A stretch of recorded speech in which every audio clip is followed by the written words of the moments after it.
Miigwech Renee, would you start our introductions by introducing yourself, please? Me? Yes, please.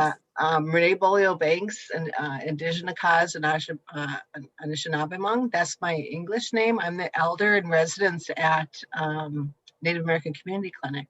I've been there for about 2 years now, and I offer holistic health, spiritual care, spiritual advising, whatever they'll have me do. I take orders real good, just kidding. So it's great seeing you all. Thank you. Miigwech Renee. Dr. Myra, would you introduce yourself, please? Bonjour, I'm Dr. Laurel Myra. I'm a Red Lake member, and I am the director of the Red Lake Nation Mino by Dizawan Health Clinic, and that's here in Minneapolis and is not open yet, but will be open in the near future. Welcome. Miigwech Laurel. Michelle? Hi, everybody. I'm Michelle Corcoran. I am the nurse manager of the MAT program at NAC. Welcome. And Beth? Hi, I'm Beth Ryan, and I'm the Project Echo coordinator. So if you have any questions, if you want connections, just let me know and I'll take care of it for you. And my name is Kari Rabi. I'm a physician, family practice and addiction medicine, and I run the MAT program at NAC. And I am going to go ahead and share my screen. We'll get started.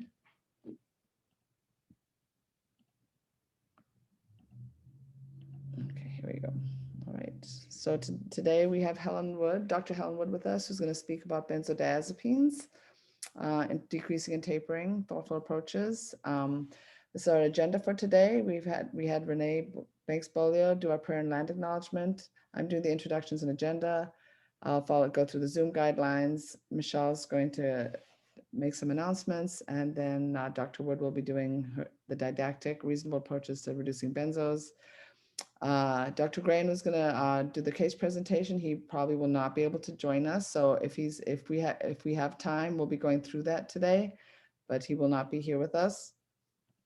As far as Zoom, we're all very familiar with Zoom these days. However, just in case you have anybody who's not, please introduce yourself in the chat function, name, title, organization, and email. You can update your name on your screen. If you have like a name that's not yours, you can just right click and you can rename yourself. And then please turn your camera on if you're able to. It's always good to see your faces. So as we're having these conversations, please mute your microphone when you're not speaking. We'll mute your microphone for you if you leave it on by accident, just because there can be background noise and it can interfere with the general clarity of sound. And then you can use the chat or hand raise function for attention. And as always, no protected health information, please. Michelle, could you please go through the announcements? Of course. We meet the first and third Wednesday of every month at noon. Some upcoming sessions, we're going to be talking about gabapentin, which is a pretty big topic right now. So when does it help? When does it harm? PharmD Laura Wilhite from Hennepin is going to be joining us for that. And then we're going to start kind of a two-part series addressing racism with youth of color. So the 5-5 session and then the session after that kind of go together. And that, I don't know how to pronounce Veronica's, she goes by Veronica, right? Her last name, Svetez. Yep. Oh, nice, good deal. So she'll be starting us off, and both sessions in May again will be kind of a group deal. I wanted to let you guys know about some other echoes going on in case you're interested. So Hennepin also does a viral hepatitis echo. That's on the first and third Tuesdays. And then they have another opioid echo that they do on Thursdays. Those you can reach out to Beth. She coordinates those echoes as well. So if you have questions or concerns, you can reach out to her or go to the echo site, the echo page on the Hennepin site. Next slide. Case presentations. You're all invited to send in a case presentation. If you have a clinical question or a case you want to talk about, but you don't necessarily want to do a presentation, you can send in info to us and just use it as kind of a discussion tool, and we can chat about it during the session. So feel free to do that. You can email me directly at mcorcoran@mac-healthcare.org, or you can go to the hennepinhealthcare.org website and then get to Echo that way. CME credit. If you let us know in the chat who you are and what your email address is, we will send out, or Beth will send out, a survey. And then using that survey, we can provide CME credit. If you watch this as a recording, it is not eligible for CME credit. You do have to be present for the live session. And there is a buprenorphine waiver training coming up. So Hennepin is offering this on Thursday the 15th from 1:30 to 5:30. It's open to anybody. There's no fee, and it's all going to be on Zoom. And that's it. Dr. Wood, would you mind introducing yourself? And oh, sure. Thanks for having me. It's a blessing and an honor to be with you all in this sacred space. So I so loved the opening that I treasure it. I am a psychiatrist. I trained first in internal medicine at Hennepin, and then I went on to do psychiatry and trained at the U. I have a couple of roles right now. One is I have a small private practice where I see patients for longitudinal ongoing care, which I've been doing for about 8 years. And then I do some consulting at Hennepin through the system, where I'm working with family practice doctors and residents and nurse practitioners and the clinics, and do consults for their primary care patients, with the idea of helping them manage depression, anxiety, and some of the more common things, but also helping to triage patients who need a higher level of care as well. So a couple of different roles. So this is a talk I presented last year in November for our ECHO. And so I'm happy to revive it for you guys. So I had some trouble with technical difficulties. So I'm dialing in from my phone.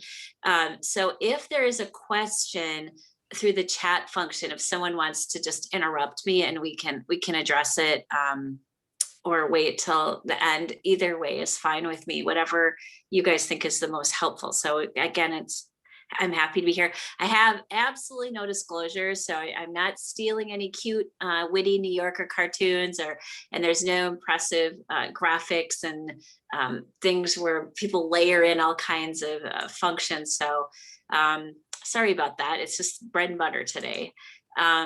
I'm hoping to have some practical objectives for you guys, some nuggets that you can take and use every day in your practice. So clinical strategies to help taper benzos. And I know people can almost have a reaction when you see the word all typed out like that.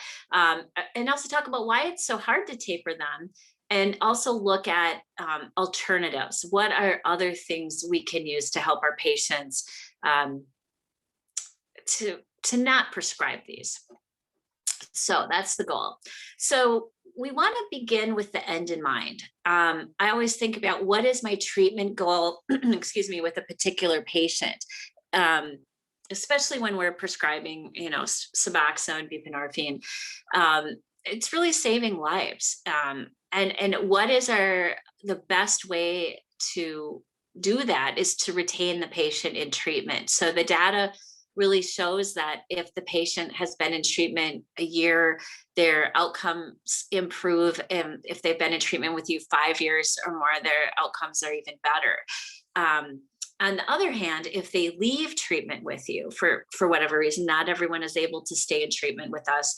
Are we leaving them safer than when they decided to enter treatment? So that's something I keep in mind. What do you tell patients when you write their first buprenorphine or Suboxone prescription? Like, what kind of chat goes with that? What kind of dialogue are you having with them? I just would ask you guys to think about that. And then contrast that with, what do you tell patients when you write their first benzodiazepine prescription? And how is that different? I know most people, when they come to me to be on MAT, no one ever says, I want to be on this till I'm 90. I hope I'm seeing you when I'm 90 years old. I love it. I want to be on it. On the other hand, when people start on a benzodiazepine, oftentimes I think they don't ever want to stop it. So I contrast those two options. So next slide.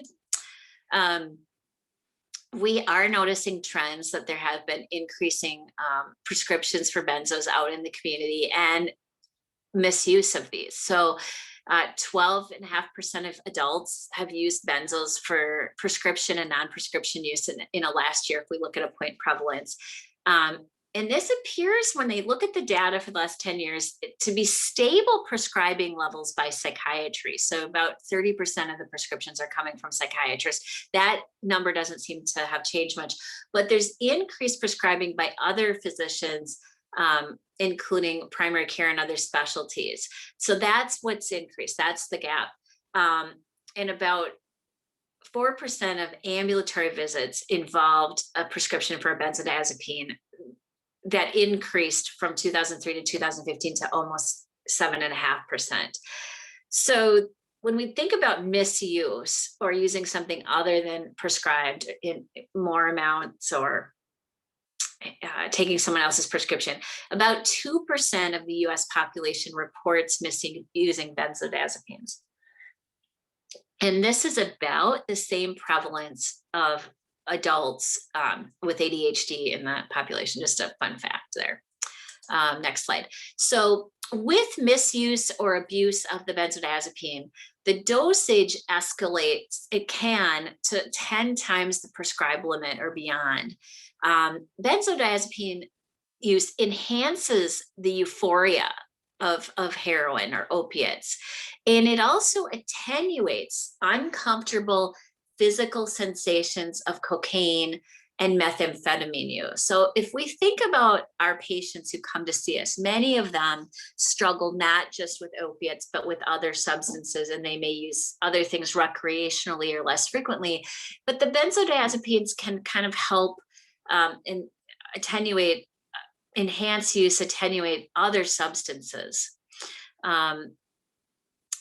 And I liked this quote. The majority of benzodiazepine usage problems are associated with a normal or only slightly elevated dose of the prescribed and legitimately therapeutic prescription.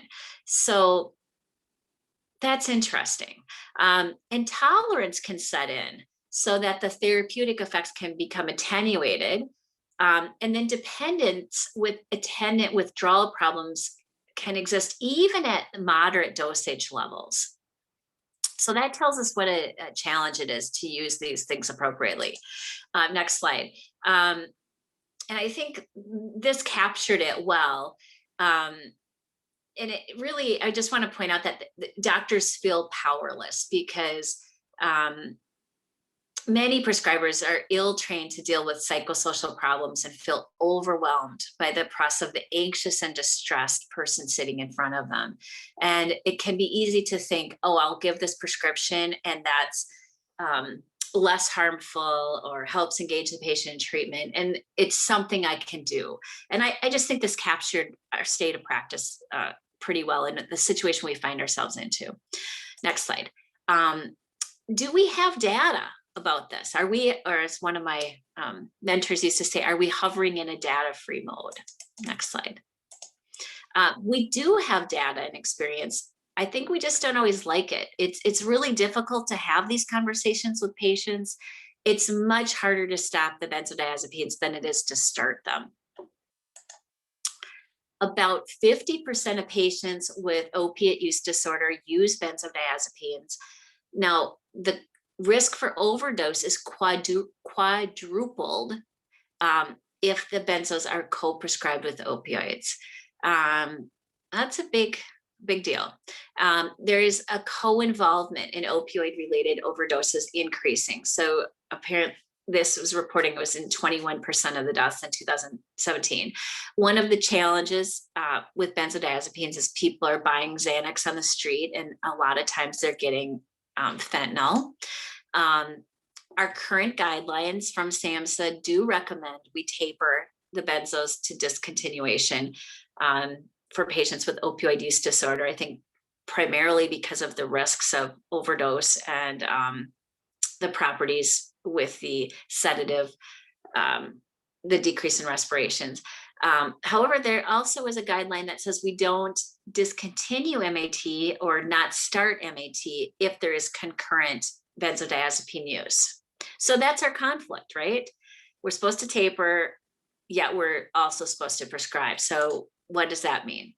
So this was in September of last year that the labeling was required to change by the FDA, and there was a boxed warning on all benzodiazepine products that must spell out the risk of abuse, misuse, addiction, and physical dependence and withdrawal. So that was new in September of last year. And imagine how long this stuff has been on the market and there wasn't ever a federal warning about it. So I think that is a little bit of progress in recognizing the challenges with these substances. Are there I would go ahead, one more slide. Are there benefits to chronic benzodiazepine usage? I would go one more slide. The development of physical dependence leading to the risk of withdrawal can include life-threatening seizures. There's receptor changes of the benzodiazepine receptor. So there's like phosphorylation, there's uncoupling of the subunits binding and switching of the receptor units that happens with chronicity and continued benzodiazepine use. And that makes it challenging in terms of how it affects the patient and also withdrawal. So because of these changes on the cellular level, the therapeutic effects tend to diminish greatly after about 4 weeks when we use benzodiazepines. Yet, interestingly, the amnestic effects persist. And so the way I think about this is when you take a benzodiazepine, one of the side effects is anterograde amnesia. So that is that you don't remember what happens next after you take it. So this is a common reason that people overdose on Klonopin, for example. They'll take a Klonopin in the evening, then in an hour or two later, they'll forget that they had already taken one and they'll take another one. And so in psychiatry, inpatient, we see a lot of overdoses due to this specific side effect. On the other hand, this is a side effect that we exploit to our benefit. When someone's in the ICU, we may put them on an Ativan drip, and then the patient doesn't remember all of the procedures we're doing, that we're doing the art lines or the ventilation or whatever invasive procedures we're doing. So it can be helpful. All right, next slide. Okay, so what next? So when patient presents to you, they say they're on the benzo, I always want to know, when did it first get prescribed? Why? What was the reason? And what were the circumstances psychosocially going on? What else were they on? What other chemicals were they using? What was happening during that time?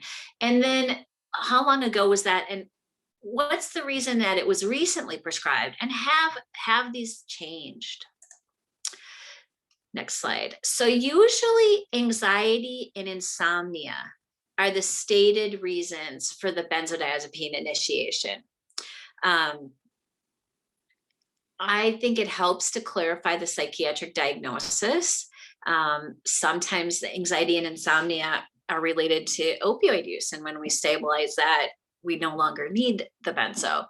I also think about what people have used in the past. Has there been another successful treatment? Is this related to trauma? Are there a lot of nightmares and trauma symptoms with this?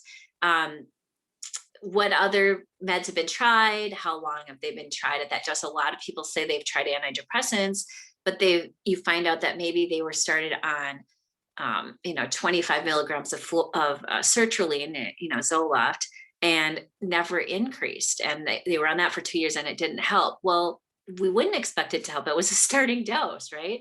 And then also I want to know whether therapy has been tried, either as an adjunct or primary treatment. So next slide. So this is some data out of Canada. They were describing cognitive behavioral therapy plus tapering of the benzo they had successes. However, at 3 months, this wasn't sustained and didn't improve clinical outcomes. With insomnia and a benzo use, a 6-year longitudinal follow-up revealed that there was a 5 times increased risk of developing depression and a 3 times increased risk of developing anxiety. So this would be someone who was started on a benzo for insomnia, and then over the years, they developed depression and anxiety. And so that's a risk. We don't want to give our patients more psychiatric diagnoses. Now, another study from Quebec revealed in geriatric patients that CBT was really helpful for improving outcomes for insomnia. So we have 1 no vote and 1 yay vote. And also this interesting data about an increased risk of depression and anxiety with ongoing use over the years. I think substituting another benzo, like someone comes in on Xanax and you want to switch them to Ativan or Klonopin, like I just rarely think that this is helpful, and it may introduce more problems. There's not always great crossover between them, and doesn't really improve cessation or helping you get off benzos. The exception would be if the patient's on multiple benzos, then consolidating to one, I think, is a harm reduction strategy, and can be helpful. Now, this is the half-life table. And so I think, interestingly, Klonopin at the bottom, I'll just take that. It's listed from 12 to 54 hours of half-life. So the 54 hours is in geriatric or elderly patients. So it can really build up over time. If you have someone taking Klonopin or clonazepam more than once a day, the levels start to accumulate. And so they're quite exposed to it and can have some cognitive impairment from it. Xanax, I saw that it was anywhere between 6 and 12 hours, although I wonder sometimes if it's shorter than that. Librium, very long lasting. We use that a lot for withdrawal from alcohol, and diazepam, extremely long lasting. And Ativan is pretty commonly used as well. Oxazepam or Cerax, that doesn't seem to go through the liver, and we see that more with patients with liver failure. Next slide. So Klonopin, clonazepam, this is one of the ones most frequently requested. This can have mild and short-lived euphoria, even at a therapeutic dose. So people love this stuff. And being dependent on this physically can happen in about 1/3 of the patients after only 4 weeks of treatment. So starting someone on Klonopin, giving a month prescription and saying, I'll see you in follow-up in clinic in a month, is probably going to lead to a problem in 1/3 of the patients. I think you should see them more frequently than that. It's 20 times more potent than diazepam. It's widely misused. It's the #1 medication taken without a prescription. Number 3 for most frequently consumed at higher doses. And we look down here, it's on the top 3 of most illegally acquired drugs. Yeah, so it's right up there with buprenorphine and methadone. So huge increase in emergency room visits for Klonopin in 2004 to 2011. Psychomotor impairment with elderly, the amnestic effects aren't seen as often in contrast to other benzos. However, I dispute this somewhat. I've seen it a lot personally on inpatient work. Paradoxical disinhibition, we can see hostility, increased aggression and excitability after taking it. Emotional blunting, depressive symptoms, it can increase suicidality. Now, these depressive symptoms can decrease when the benzo is tapered off. It can have reinforcing effects similar to opioids, and also result in decreased utilization of serotonin by the brain because it has an affinity to the serotonin receptors. So I think that is suggestive of a mechanism for why depression seems to increase with it. Prolonged use of clonazepam can cause loss of confidence. There can be an appearance of exacerbated reliance on the drug's effects to provide a degree of psychological comfort. So that's interesting. And I think these are really largely problems when we're working with our patients and trying to help them increase their agency and their autonomy to help that they would be on something that makes them less confident and more dependent on us. So it's got a long half-life. And some of these issues when you withdraw from it can be irritability, aggressiveness, anxiety, hallucinations.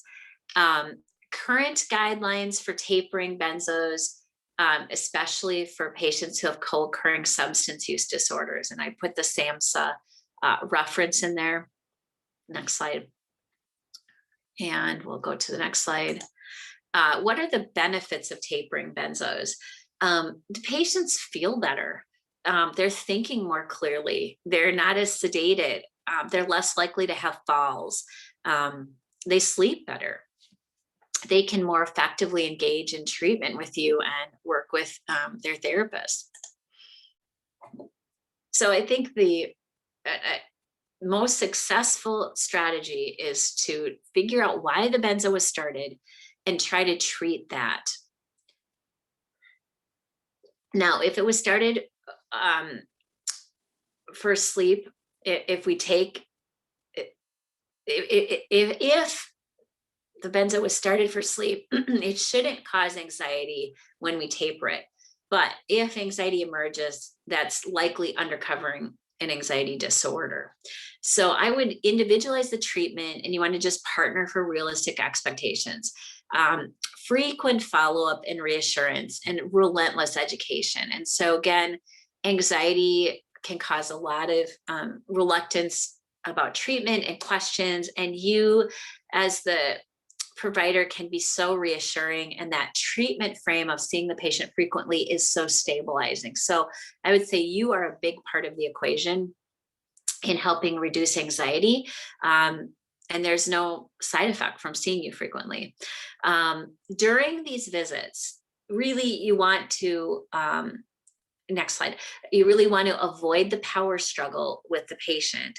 And I like to think about diffusing with empathy. So understand why they may be saying what they're saying. And again, motivational interviewing, so helpful. And returning to the shared treatment goal. So what were the reasons you were trying to work on this particular issue on reducing polypharmacy, reducing risks of oversedation, death, reducing risk of falls?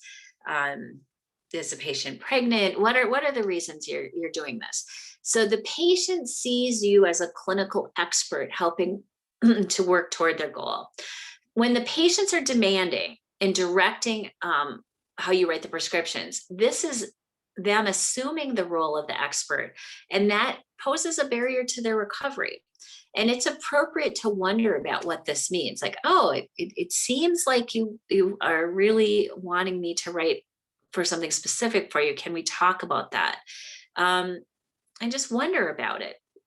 And I would just use the context of, the patient's vulnerability to addiction. What were the journeys that brought them here? And I think when I was a kid, there was a saying that I heard a lot from my family and other places that said, you don't really know what someone else is going through unless you've walked 100 miles in their moccasins. And really, what do we really know what the patient has been going through? But we can try to understand it, and if we ask questions and we're curious, the patient can share more of that with us if we're open to hearing it. Now, Dr. Conscian actually just died recently, but he was a psychoanalyst and worked with addiction patients. And I love this quote from his paper. To understand and be understood is a powerful antidote to the confusion, chaos, and suffering associated with addictions. And you all work on this and try to do this every day with every person that you see. And it's just such important work. Inpatient strategies. So sometimes we're not able to manage all of this as an outpatient. The inpatient strategies to help with the benzodiazepine discontinuation and taper can include the Cerax or the oxazepam 3 times a day, Depakote, the phenobarbital tapers, which are nice because that's only a couple days, and carbamazepine, which is a high dose strategy of a anti-seizure medicine. SSRIs are our first line treatment for depression and anxiety. In addition, and I apologize on this slide set, I really am not talking a lot about psychotherapy, but I always believe that's a powerful intervention. So we can talk another time about that, but I'm focusing on medications for this talk. SSRIs are the first line treatment. So there's 40 different SSRIs that we can choose from. I just put some down here that I think are pretty effective. Vortioxetine is a newer one. This was marketed and came out as Brintellix, and then they changed the name to Trintellix because there's Brintella is a antiplatelet therapy, and it was too close to Brintellix, so they changed the name. But the generic is called Vortioxetine. I really like this medicine. When it was studied in the preclinical trials, they tested it in patients up to 83 years old. And so if an 83-year-old can tolerate it, my younger, healthy MAT patients can tolerate it. It seems to have fewer sexual side effects and doesn't seem to have weight gain with it. And then the other big selling point that I use it for is that the starting dose of 10 milligrams is often the treatment dose. So it's just so nice not have to taper up. So I put a plug in for that. Some people like Trazadone. Fluoxetine is a classic strategy. Sertraline, citalopram. Buspar is very effective for anxiety, but it's fallen out of favor for people. I don't know why. I use it a lot, very effectively. I think if a patient has already been taking benzos, it's got a different effect. It's not going to have that sedating kind of effect, immediacy that the benzo does. But I have gotten people off of benzodiazepines and then started them on Buspar, and it's been very effective. So I encourage you to take another look at that. You just don't want to prescribe it too close to bedtime because a side effect can be weird wild dreams. Now, Paxil is the one I would avoid, and I found some data about increased discontinuation or dropout rates of benzodiazepine tapers if people were on Paxil. So this one used to be used. I used to see a lot of people coming in on this from primary care. I'm seeing this being used less. I think it was really good at treating anxiety, but it causes a lot of weight gain, and it has such a short half-life that people can often withdraw by the next morning. But again, for this circumstance, if we're trying to get people off of benzos, that is the one I would avoid. Okay. Next slide. So this is kind of exciting. This is a natural therapy using a branded extract of lavender called Selexin. You can order this through, Amazon. It's through Nature's Way line and available as Calm Aid. But it's licensed and regulated for prescription in 14 other countries. And in randomized trials, it beat Paxil and placebo. So I read an article by another psychiatrist, and he had said he had gotten like hundreds of patients off benzodiazepines by using this. And so I started to look into it more. It's available. It comes in an 80 milligram dose. And I would say after about 4 weeks, you can see if you need to increase it to 160. But when I've used it, patients have done well at that starting dose. And it's tolerated. The only side effect seems to be lavender flavored burping. Next slide. And you would avoid it in children because there's a risk of gynecomastia. And then also think about if someone's had an estrogen sensitive cancer, you would want oncology to be on board with it. No drug interactions. In animal models, lavender oil is neuroprotective, so that's cool. It's not sedating, but it seems to improve sleep quality. And again, this is not something that's going to work right away, but after a couple weeks, patients, and when I've tried it, they've really felt a lot better. They say the benefits continue to accumulate over 3 months. So I think if you're getting initial improvement after 2 to 3 weeks, you wouldn't need to increase the dose, and I would let it go a month or two to see what kind of ultimate effect they get from it. So this is an exciting option. What are the risks of benzotapers? So if you taper too rapidly, you're going to induce some symptoms just from the withdrawal and that speed. Irritability, insomnia, increased anxiety. And so if you're seeing aggressiveness, hallucinations, or seizures, then that would be send them to the ER and they probably should be hospitalized. If patients are having these symptoms, this can result in the patients walking away from treatment and disengaging, and especially if the patient doesn't think the taper is in their best interest. So, rather than you meet the patient and on the first visit, you come up with a plan, you've got to do this. A lot of times it can be, well, I think we should talk about this. Can we decrease your dose? It sometimes can take a few discussions to really be thoughtful. And I would just encourage thoughtful discussion, partnering with your patient, and you don't have to rush it. They've been doing this stuff for quite a while, most of the time. And it's worth it to slow it down to get the ultimate relief from the symptoms that they'll benefit from. We can see brain hyperactivity, sort of mild rebound symptoms after we discontinue a benzo that are listed there. We can see psychiatric symptoms. And again, if we see severe ones, think about hospitalization. All kinds of unusual things, this derealization, blurred vision, tachycardia, decreased appetite. It's really bizarre things. I remember when I was consulting up at Hazelden years ago, getting people off of, we would use a Cerax taper up there. So I was 3 times a day. And patients would have very unusual physical symptoms and would sometimes go to the ER in the middle of the night for them. And a lot of times we ultimately thought it was the discontinuation from the benzo when we couldn't find anything medical. We would investigate them, but I was always so surprised at the wide range of symptoms we could see with the discontinuation. So perception disorders, hyperacusis, photophobia, dysesthesia.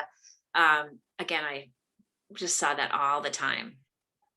And what are other things we can help with the benzo taper? So again, these strategies are for the Buspar, the antidepressants, and the lavender extract are for treating the anxiety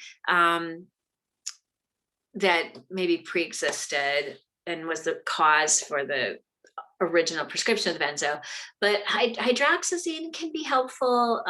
Clonidine can be helpful. And again, clonidine, the long-term studies about continuing that for patients on MAT, they do have better outcomes and are retained more effectively in MAT treatment. Usually we think of clonidine as being prescribed for the short-term side effects of acute opiate withdrawal, but it can reduce the stress diathesis when we continue it long-term in patients who are on MAT. And Trazadone for sleep. So there's not a lot of great evidence or helpful vignettes. When I'm doing the lit searches, there's often vague guidelines. And usually they say 5 to 10%, a week or a month, or decrease by 25% over a month. But I really want to just return to this idea that you try to figure out play detective, figure out why the benzo was first prescribed, and then treat that, and then try to taper. And then partner with the patient to make progress. And even a small dose reduction can result in functional improvement by the patient. I would also reassess the buprenorphine dose, the Suboxone dose. Sometimes I've dialed that up just even 2 milligrams or 4 milligrams a day.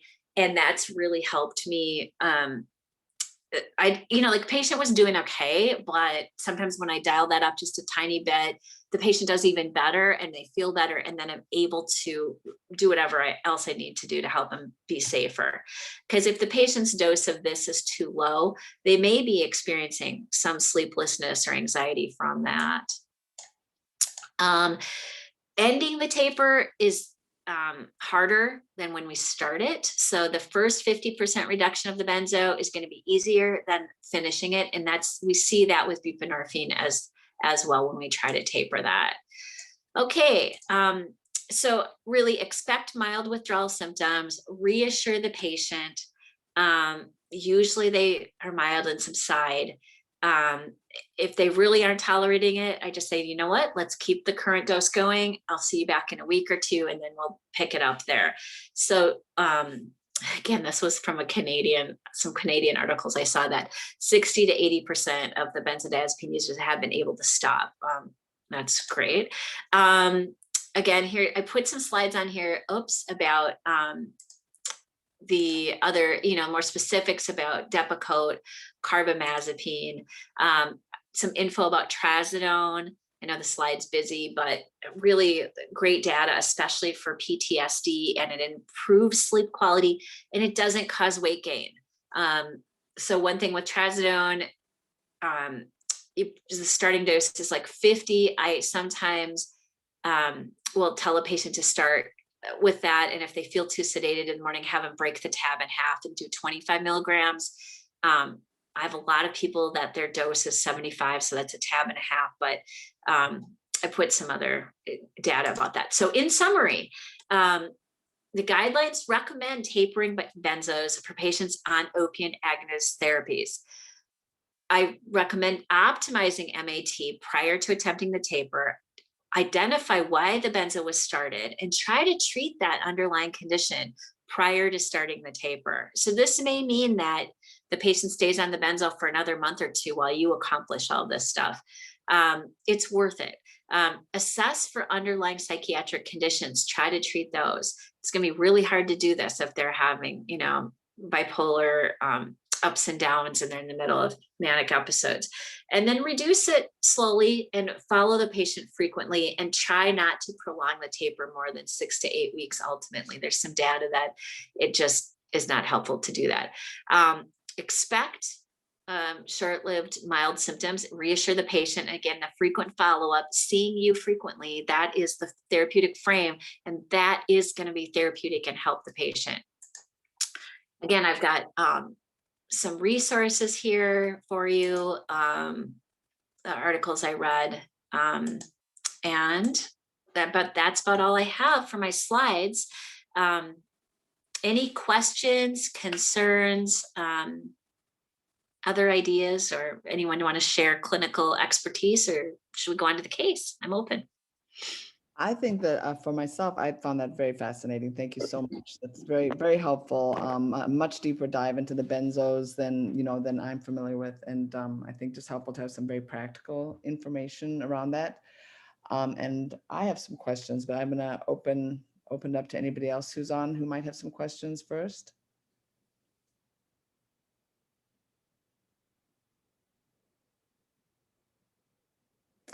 I'm curious about a few things. We at our, so I noticed you said that there's a 4 times overdose risk if the benzos are co-prescribed. What if the benzos are not co-prescribed and people are using benzos that they're not being prescribed? Is it the same, or is there a difference? Yeah. I think that's a good question. And when we dive deep into where this data comes from, I believe this figure came from a study that was looking at chronic pain patients who were prescribed opiates for chronic pain and also the benzos. And so I think when I go to my addiction psychiatry talks and dial in now to those, I'm hearing some dispute about if it's not a chronic pain patient in that setting, does the literature or the data look different from that? And so I think we all know about the risk of sedation and respiratory depression that occurs when we prescribe opiates, and then also when we prescribe benzos. Again, when we use Suboxone and for MAT and buprenorphine, that is greatly decreased, but the risk is not zero. And I think the concern I always have is the patient's taking the benzo, but what else are they doing? You know, like you said, what are they doing off the street? What's their alcohol consumption? And so really we're seeing a lot of the, when you look at the toxicology reports, most of the overdose deaths, like 90%, you know, if there was an opiate overdose death, 90% of them have other things in there. So from a safety first perspective, we very rarely see a patient who just is using one thing and is taking things exactly in that and saying no to everything else on the street in their culture, right? Right. Yeah, so I guess our strategy from a harm reduction standpoint is and we've sort of developed this without, you know, so it's really, again, very helpful to have your input, is that when we have a patient come in who's being prescribed a benzo, our protocol is to kind of encourage them to taper off of the benzo if they're going to go on Suboxone. However, we do not refuse to treat patients with Suboxone who are taking benzos off from the street, or who are, you know, we encourage it in that direction. And to be honest, I don't think we have anybody prescribed benzos right now, just Ambien. We have like one person on Ambien. Yeah, and I think you're well within all of the guidelines from doing that. And I think the most important thing is to encourage dialogue to understand what it means for the person. And you know, I think Ambien has really essentially the same risks as the benzos. It's a Z drug, but it's not good for long-term therapy. But again, many people with trauma have such a hard time sleeping and they feel like it's the only thing that helps. Well, we know other things will help more, like therapy and prazosin and trazodone. But getting the patient to engage in treatment is the critical thing, and you will be able to shift that and give them more helpful therapies. But if they're on MAT, they're going to be doing better. They're going to feel better. And you'll be able to, you know, work with these other issues. And so you're absolutely right. I completely agree with that. Thank you. And then as far as you mentioned gabapentin as an alternative, that's something that we see a lot. We see a lot of in our patients is gabapentin use. And when you said, you know, ask them the reason it was originally prescribed, you know, the gabapentin, the reason for the use seems to shift, you know, like, so when patients are being prescribed gabapentin, maybe initially it was for their back pain, but then they become dependent on it and I feel like it's helping something beyond their back pain, and they're using it for anxiety, they're using it for trauma, things like that. And so I'm curious as to I know we're having a talk on gabapentin coming up. I'm curious as to your perspective on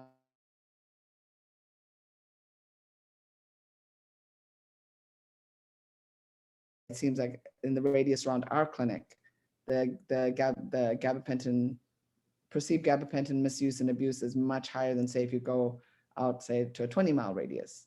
Yeah, good questions.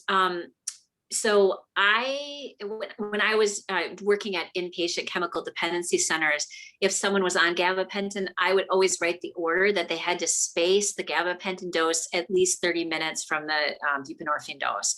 So it enhances the euphoria that they'll get when taking the MAT. And I suspect, like, back to my mechanism from the clonazepam slide, that it enhances the euphoria from the heroin. There's some interaction that it feels better and enhances things. So I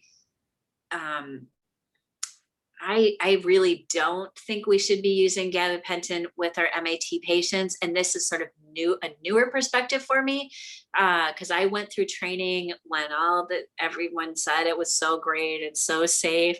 And I drank the Kool-Aid, and then we're realizing, oh, guess what? Their drug companies are marketing this for non-approved conditions. And guess what? They don't have the data, and there's been lawsuits about this. So guess what? People should not be on this for bipolar disorder. It does not work. And so we're learning from the mistakes of the past with this. But yeah, this is, and I know from Chemical Dependency Treatment Center data that they have just seen a huge uptick in misuse of this. So this is something that we should have. I'm really glad you're having a talk about this, and I really want to dial into it, because I'm really dialing down how often I'm prescribing it. And I was thinking it was so much of a safer alternative than a benzo. And now I'm not so sure. And I'm trying to be careful with it myself. So Yeah, and at NAC, we've been aware that this was used and abused since 2011.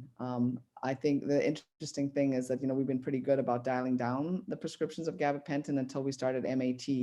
And then the harm reduction, the balancing, and patients I've gotten patients off of to agree to taper their benzos. I've had patients just say, I'm not joining your program if I can't have if you can't prescribe the gabapentin. And so we've been, from a harm reduction standpoint, we've been going, okay, and I have the conversation, we'll continue to do this right now, but, over the long term, I want you to think about getting off gabapentin before you get off the Suboxone, things like, we're having the conversations, but the use is very entrenched. yeah, I would just say they can't take them together. And if they are taking them together, that's a huge red flag. So I would just ask about when they use it, why they use it. And I think a lot of times it's for emotional distress and anxiety. And there's better ways to treat that. But you're right, to engage with the patient and then dissect it out and troubleshoot and try to, we want to partner with our patients. And it's a challenging subject. Yes, I'm very excited about the information on the Selexin. I think that's something that we will explore. It's a nugget. It's a nugget. I love it. I stumbled upon it, and there we go. I'll be curious to see what if our elders have any knowledge on that. I think that Renee stepped off. And I'm sorry, I dominated the question section. Does anybody else have any thoughts or questions around the benzos for Dr. Wood? Hi, Dr. Wood. Chris Childs up in Ashland, Wisconsin. I had a quick question. I feel like it's really difficult, especially with benzos, to determine people that are just highly, highly anxious, either, from a primary anxiety disorder or from those, the tapering, the withdrawal type symptoms that come with decreasing benzos, and then distinguishing them from people with benzo or sedative use disorders. In the situations where you're able to if you're able to clearly tease that out, if somebody has a true use disorder, does that change at all how you go about tapering them, or is that even a reasonable thing to try to do, or is it kind of a more strict discontinuation? I mean, I think you can have both. You can have an anxiety disorder and you can have a benzodiazepine use disorder. I don't think they're mutually exclusive. I think tapering a benzo is going to be difficult, more difficult if you have the use disorder, right? Because you have the maladaptive use. And I would be more likely to treat on multiple areas, like start the SSRI, but then also, use some Depakote at night, or even, gabapentin for short term to help get them off of the benzo. But again, it's returning to the patient's goals in treatment. And then, if patients really aren't safe and they're misusing multiple substances and they're winding up in harm's way, is there a higher level of care that needs to be involved? But yeah, these are all, I don't mean to make this sound easy by any stretch of the imagination. This was a talk that I was asked to do for ECHO, and I initially said no. I'm like, I am not touching that. It's too fraught with, it's a political hot button, and it's too difficult. And then I thought, well, no, why am I so uncomfortable with it? I got to dive into it. I do it every day, but I don't like talking about it. And so I had to buck it up, and I ended up doing the talk. So here we go. And it's so very appreciated. Thank you so much, because I think it's a long time coming to address that as an issue. Yeah, I'm not saying I have all the answers. I'm just saying I have a lot of questions, and it's a patient by patient thing. And if everyone can just educate themselves about why and how, and if you have some more tools in your bat belt, you'll feel more confident. And we can all, again, that's why I think ECHO is wonderful, is we can all learn from each other. So let's circle back to this topic in 6 months to a year and see what people have uncovered. Agreed. I love that. I'll pencil you in. 6 months from now. Okay. So we're gonna wrap it up. It is, we're a little over time. So next time we are gonna, are we talking about, yes, are we talking about Gabapentin. Yep, next time? When does gabapentin. it harm? So that is gonna be very, very relevant to us. Thank you so much, Dr. Wood, and thank you everybody else for joining us. Oh, great to see everyone.